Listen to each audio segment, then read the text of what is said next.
What is going on, everybody, and welcome to this tutorial video where I'm going to be showing you how we can export Photoshop layers into individual game objects over in Unity.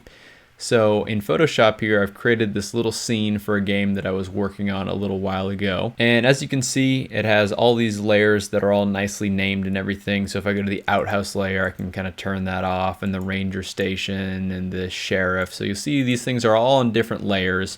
And I want to preserve that. I want to keep the names. I want to keep this hierarchy so everything kind of lays on top properly over in Unity when I bring it into Unity for my actual game. So of course we can export all the individual layers, and then we bring them over into Unity, and we have to do a couple things. So we have to go to all these different files here and change the texture type to Sprite 2D and UI.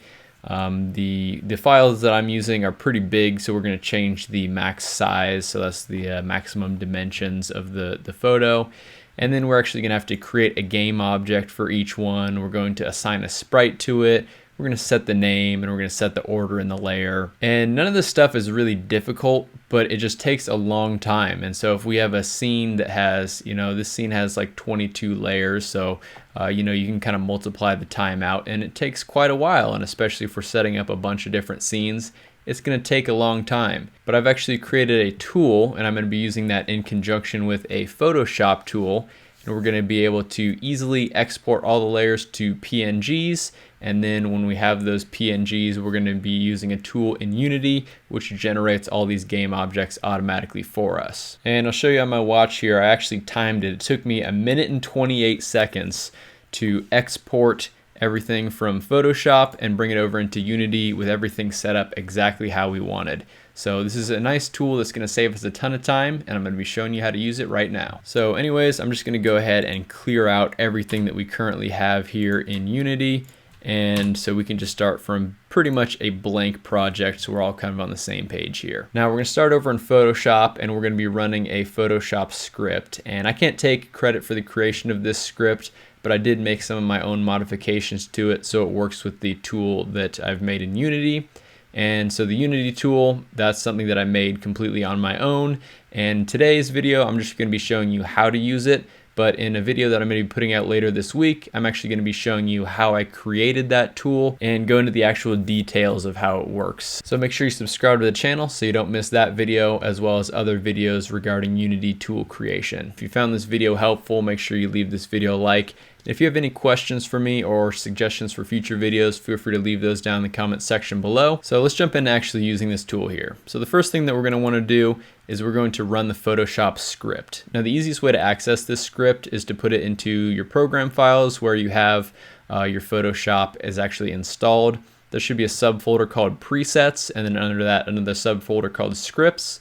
So you can just go ahead and drag the 3 files in for export layers to files fast. Now in Photoshop, when we go up to File and Scripts, you'll see that there is an option for export layers to files fast.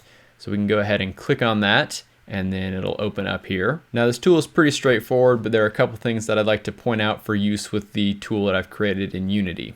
So basically, we're going to need to browse to where we want to export the files to. So we want to make sure this is in our assets folder of our project, and then we need to make sure that we're putting it inside its own subfolder. So every scene that we do this for is going to have its own folder. So we have this beach environment here, and we're going to be exporting all the layers into PNGs under here. But if we had, say, like a camping scene, we'd want to make another subfolder. And the reason for that is because our tool just looks at one specific folder and then generates a scene on all the images in that folder. So we want to split it out if we're doing multiple scenes here. The next thing is a custom thing that I added to this tool, and it's how we name the files. So we're going to name them by index from top with layer name. And then basically what that means is over here in the layer name, it's going to keep the layer name, but before that, it's going to add the index of the layer. So for example, white BG, the file name is actually going to be 01_whitebg.png.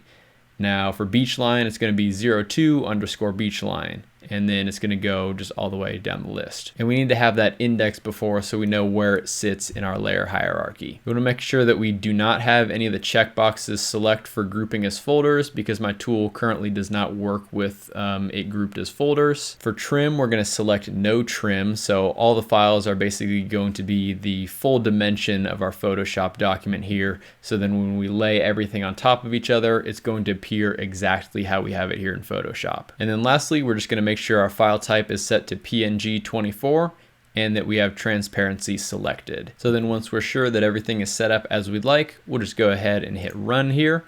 And then it's basically just going to go through every layer and export every layer as its own PNG.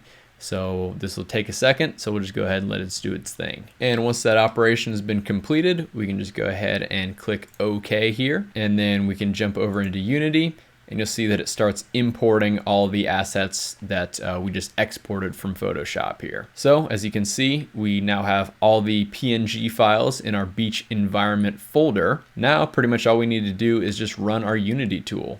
So I have it set up in this tools menu here, and we have this PNGs to Unity scene. So we'll just go ahead and click on that. Now for container object, this is basically the parent object that all our game objects are going to sit under. You don't actually have to put one, but it just makes it a lot cleaner if we just put in a game object here. So this is just an empty game object out of the scene to keep everything under. Now we're going to select the folder with the PNG assets. So we'll click on this and we'll go into this folder and 2D assets, select our beach environment folder, and then click select folder at the bottom here. And then you'll see that the asset folder is it's listed out the file path here. So we can just make sure that we are pointing to the correct folder. And then now all we literally need to do is just click start. And then it's going to start generating the scene from our PNGs. So as you can see, it's kind of going through a little bit of a process here. And this is just going to take a second. Basically what takes the longest is when we kind of adjust some of the settings on our file. We actually have to save and re-import those files. So it just takes a little bit of time, but I mean, all things considered, it's a lot faster than manually going through and setting everything. And then as you can see, we're done now. So I mean, this Photoshop document is now over in Unity, and we can go to these individual game objects. So like say the outhouse, we can just disable this, and you see that it's exactly the same as we had it over in Photoshop. And I know that was pretty quick and there were a lot of things going on, but let me just show you a couple of things that changed when we actually ran this tool here. So basically, you know, we can see that all these different file names, of course, they start with the 04 underscore layer name. We've changed the texture type from the default here to Sprite 2D and UI. We've also changed the maximum size here. Again, because these images are like 5,000 pixels in width, we have to set the maximum size properly, or else everything's going to start appearing blurry. Now for the actual game objects themselves, basically we've just kind of created an empty game object. We've named it with the layer name. Then we've set the proper sprite, and we've also set the order in the layer. So as you can see, the white background is at 1. We have beach line, it's at 2. And so that's pretty much it. This is basically just a simple little tool that I created that saves me a ton of time during development. So each time that I create a scene, I can just run this script and just everything happens for me.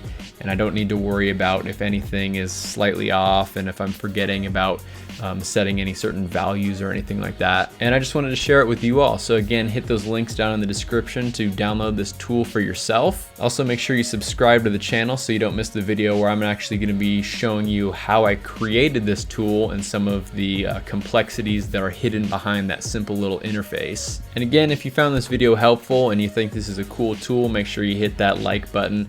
Also, if you have any questions for me or suggestions for future videos, feel free to leave those in the comments section below as well. I hope you all have a fantastic rest of your day, and I'll see you in the next one.